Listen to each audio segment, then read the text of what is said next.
Assalamualaikum warahmatullahi wabarakatuh. Di sini saya akan membahas tentang interaksi sosial dan kelompok sosial. Pengertian interaksi sosial. Interaksi sosial adalah hubungan timbal balik antara individu dengan individu, individu dengan kelompok maupun kelompok dengan individu. Ciri-ciri interaksi sosial menurut Charles Loomis. Yang pertama, jumlah pelaku 2 orang atau lebih. Yang kedua, adanya suatu dimensi yang meliputi masa lalu, masa kini, dan masa yang akan datang. Dan yang terakhir, adanya tujuan yang hendak dicapai sebagai hasil dari interaksi tersebut.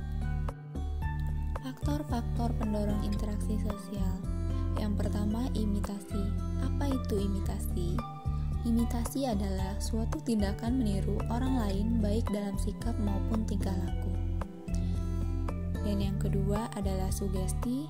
Yang dimaksud dengan sugesti ini adalah pemberian pengaruh berupa pandangan, sikap, maupun perilaku sehingga orang yang mendapat pengaruh tersebut akan mengikuti tanpa berpikir panjang.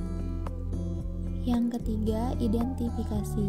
Nah, identifikasi ini adalah kecenderungan atau keinginan seseorang untuk menjadi sama dengan pihak lain atau meniru secara keseluruhan. Dan yang keempat, simpati. Simpati ini adalah proses di mana seseorang merasa tertarik pada pihak lain.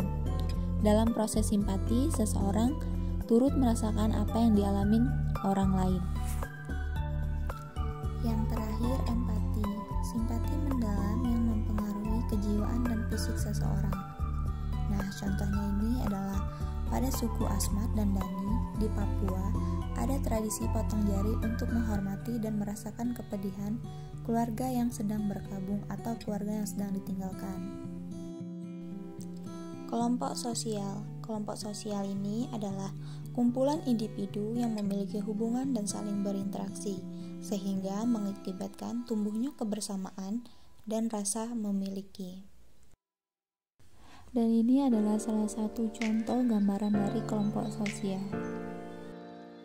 Tipe-tipe kelompok sosial. Klasifikasi menurut Emil Durkheim. Yang pertama, kelompok mekanik.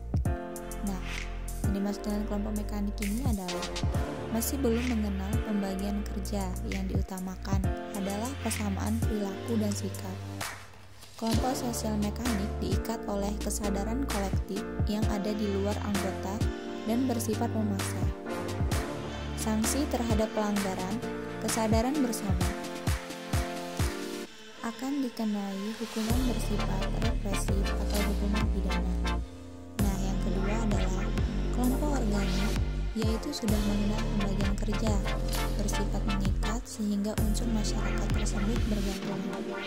Hukum yang menonjol bukan hukum pidana, melainkan ikatan hukuman perdata.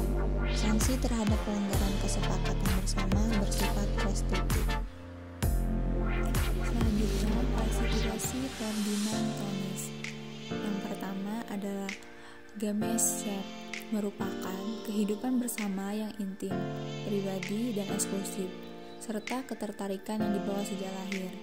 Dan yang kedua adalah Gesellschaft, yaitu merupakan kehidupan publik sebagai sekumpulan orang yang secara kebetulan hadir bersama tapi masing-masing tetap mandiri dan bersifat sementara dan semu. Sekian penjelasan dari saya.